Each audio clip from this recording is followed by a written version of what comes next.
What's up, guys? Welcome to the U. She called me Dickie Cortez when she introduced me. Money running out, I'm hungry, I'm at the jaw now. Undrafted rookie, my nigga, I'm ready to ball now. It's never to the shine. Sometimes the best players go undrafted. All right, today we got the NHL segment. We're going to talk about some teams that already clinched playoffs. In the Atlantic Division, we got Boston and Toronto. Boo! In the Metro, we got Carolina, the Devils, and the Rangers. Woo! Besides Carolina, woo! Let's go Devils. In the Western Conference, we have nobody at all. Why do you guys think that is? I think it's definitely a part of, the bottom of the Eastern Conference just being so weak that, teams like Boston are picking up or not even losing a game. Like a team like the Red Wings, something like that. They're wiping them every time. I think it has to partly do with that. I think also the West just kind of way more, like as a mean average, better, like the same overall teams, where East is just top heavy as shit. I just think that the East is like way way better conference. They got all the powerhouses. All these teams here are powerhouses. They're top heavy. And not really, because the Lightning still haven't clinched. Oh, that's true. You know yeah. what I mean? Like, and they just have, all the powerhouses are in the East. Mm-hmm. That's why I feel like it is. And there's a big drop off in the East, but that's because there's so many powerhouses. There has to be some crap teams. Yeah. I mean, I think you're forgetting about the powerhouse of the Arizona Yotes out in the West. I think they have a shot at the Cup this year. So, no, just kidding. Obviously, they're the worst team ever. Well, I mean, you got the Blue Jackets, who are easily the worst team in the NHL this year, in the East, and I mean that could be because of the other teams in their division. The Rangers, Carolina, the Devils being so good, but like, I don't know, the West just, I feel like they're not up to standard right now. Mm-hmm. Like, they have McDavid out there, they have the Avalanche, who just won the Cup last year, so. Why aren't those teams getting the same points as Boston, Toronto, Carolina? Like those powerhouse. I agree. Teams. I mean, like I think those are powerhouse teams too. Avs have definitely been hurt this year. I think there's no doubt about that. They've been incredibly hurt this year. Landeskog still isn't back. Still, they're on paper the best team in the NHL, and there's no doubt about that. I mean, I know you're a little Rangers fan, but they already won a cup, and that's something you guys haven't done in our lifetime. So I will say they're better on paper. And yeah, just like you're saying, I think it's what Kyle was saying. I mean, the East just has all the great franchises in the NHL, and there's just no doubt about that. You got Vancouver in the West looking like an absolute crap show. Like, you have just all these teams in the West just looking absolutely awful. So I think that the East is just, the same thing happens in the NBA, but it's normally the West. You got the Lakers, you got the Nuggets, you got teams like that where the West seems way more stacked than the East. So I think it's just, that's how it is right now in the NHL. It's just part of the league. I kind of agree with that, but why, like for example, the Metro Division, where it's like such a tight race, like why aren't those teams taking points away from each other, and then like good teams in the West taking good points away from the Eastern Conference teams? It seems like the Eastern Conference teams are taking the points from everybody at this point. Yeah. You know what I mean? I mean, they're just the better teams at this point. That's just what it is. I mean, you have Boston, on pace to set records for points this season, right? So yeah, you have just an amazing team. You have Toronto, who's the regular season champions every year, and then our first round exit. And then Devils obviously are having a great season. Carolina had a great season last year, still having a great season this year. Rangers look great. So yeah, I don't think there's really a rhyme or reason. Well, Boley, what do you think? Do you think the East is just better than the West, or is the bad teams in the East better than or worse than the bad teams in the West? I mean, the East is just stacked. There's no other way to put it. West is obviously doesn't even compare. I think what has to do with that is a lot of the off-season trades. Example for Avalanche trading away Darcy Kemper. He was the guy in net for them when they won the Stanley Cup. I mean, it's just it's a culture thing. When you trade, role players that, can boost up the locker room, help other players, build chemistry, and you trade those key players, you're going to fall apart. So I think that's a big reason why the West isn't as good as they should have been. But the East is just obviously I crazy. honestly really like that take because obviously Darcy Kemper got traded and they brought in Georgiev, who was the Rangers' backup. He's a good starter, but he would be a good starter for the Avalanche, who have a great defense and a great offense when they're all healthy.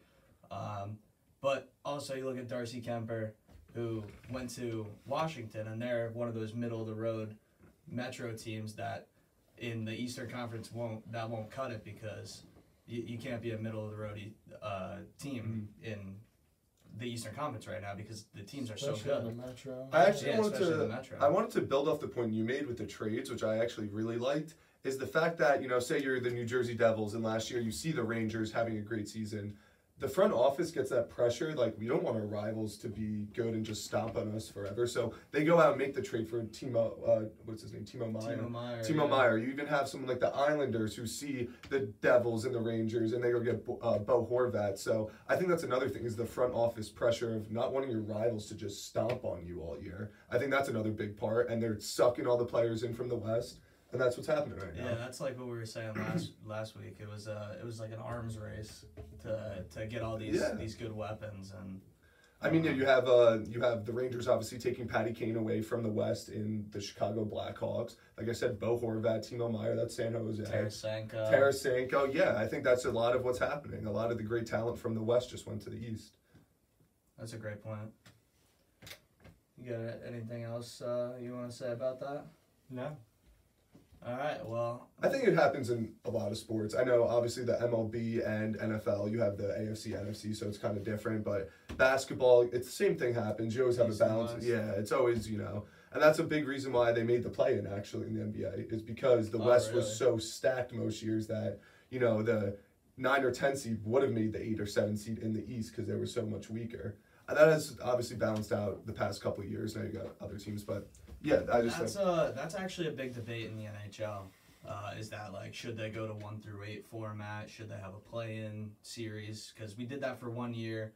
COVID year? COVID year, yeah. I think play-in. The Rangers were actually in the play-in series that year. So I just think, an extra playoff game is always great for everyone. More money coming in for the league, for the TV crew, and it's playoff hockey. Who doesn't love that? So I think a play-in would be a great idea. I think the reasoning they keep it this way, the divisional round and everything, is because they want the rivalries in the playoffs and that's what sells, stuff like that's that. what sells the tickets, though. So I totally get that. Yeah, I feel like either way you're gonna see those rivalries meet in the playoffs. Almost like the Lightning Rangers is low key becoming one.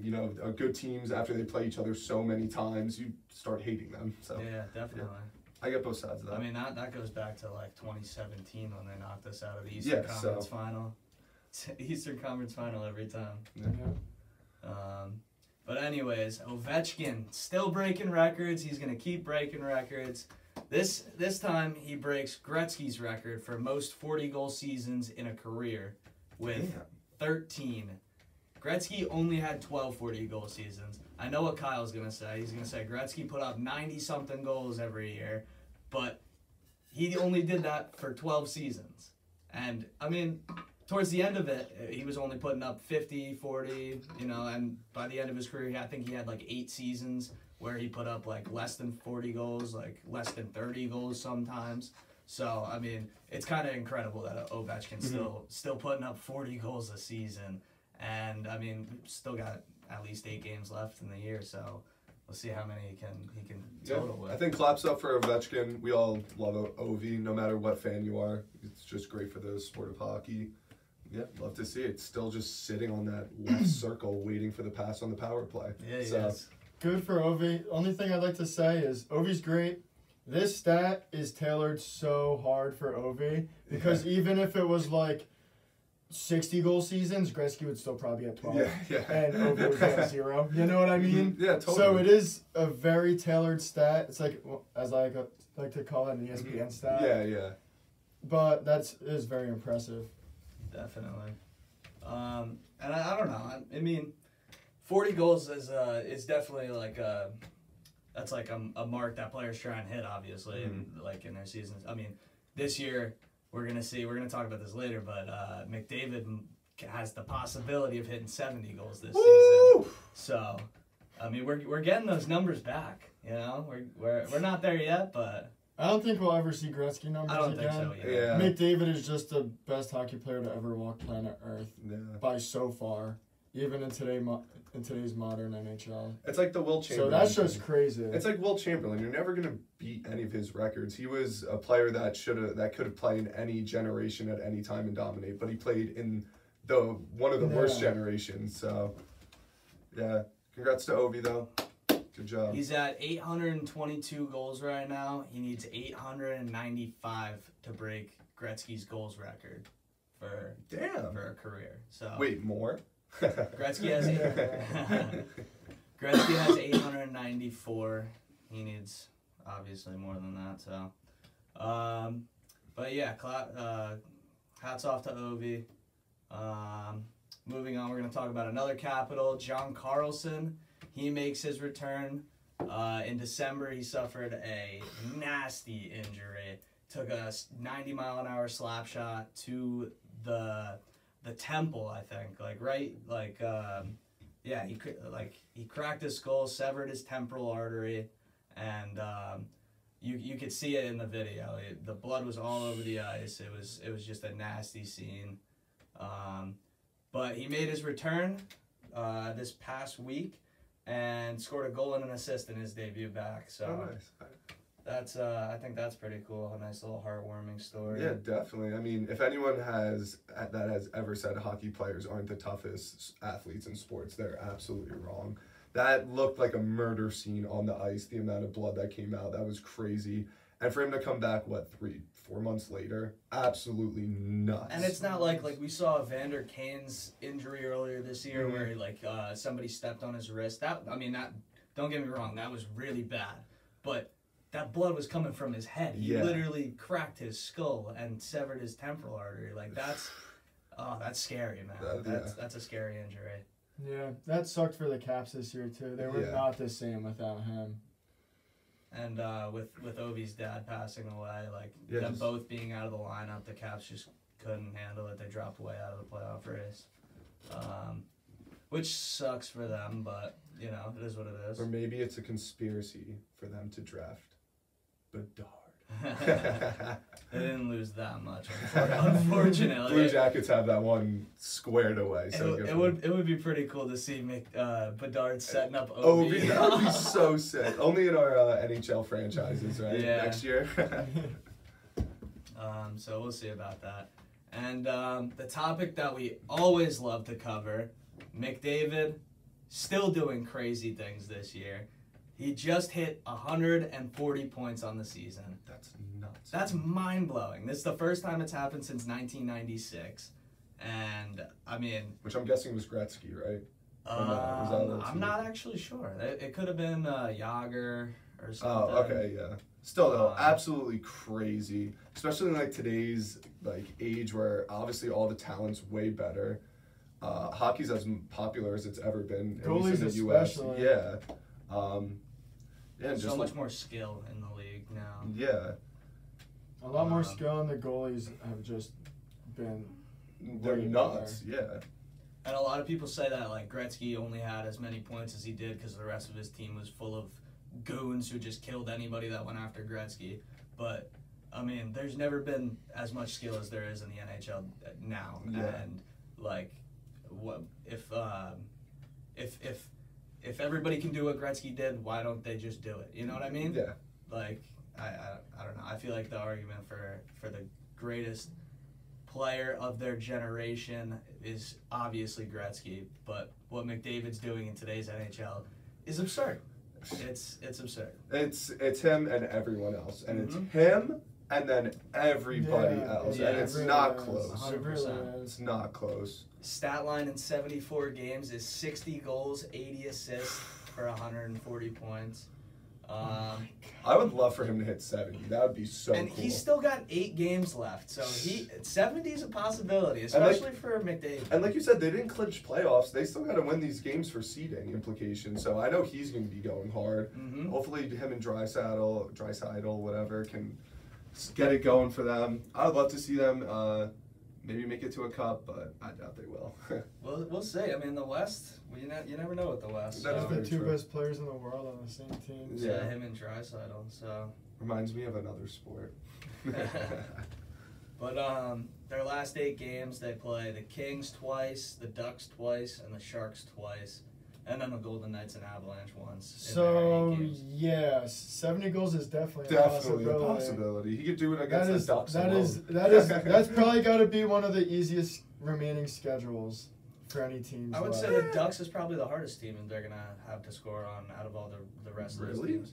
Gibson is gross. Gibson's really Yeah. good. Gibson's Okay. gross. The Kings have goaltending issues. The Sharks, who even knows? Yeah, well, I know. what's up with Yeah, the Sharks? obviously. The Golden Knights are a good team, and the Avs are a good team when they're playing good. Yeah. So it's definitely in the possibilities, but All right, we'll have to see. Before we end it, let's take a vote real quick. Will he hit 70 goals, yes or no? I'm going to say yes because I want to see it happen so bad. And Okay. he is, like we said, the best player of this generation and maybe the last 3 generations pretty much. I say yeah, 100% he does. Go to Boley. What do you think, Bole? I think he does. He's been like averaging a goal a game, let alone like 2. It's gonna happen. Easy schedule. Although the Kings, the Golden Knights, they've both been really hot recently. See, that's what I was thinking too. They've lost like 2 games in the past 10. So I mean, I think they're gonna be close games. I think McDavid's got to play hard, and he's gonna earn it. So I think he will, but it could come down to the wire. If he hits 70, he hits 70. I don't think he goes over though. Oh, you think it's 70 on the dot? On the dot. Yeah, I think it's gonna end up being something like 65. I Yeah, think he's gonna okay. miss it by a couple. That's what I was thinking, but I really hope he gets there. Like I think it's gonna be something like 67. Like I think he's gonna get real close. I just think, I mean, with all the playoffs, obviously 6 or 8 games left, he's going as hard as he possibly can. Yeah. They need the seeding, especially with the team around him and Draisaitl. They need the easiest comp they can get. So I think he's going to be going hard, and I definitely think he will. It's gonna be right there. Yeah, it's gonna yeah. be right there. It's gonna be crazy. So what do you think? I don't think he's gonna get No. there, but He said like I'm 66. really 66. hoping he does. Okay, I'm okay. really hoping he does. But yeah, that about wraps it up. Thank you guys for watching. Make sure to like and subscribe, and we'll see you next time on The U. I went undrafted, they dissing me. Keep talking down, though I love it.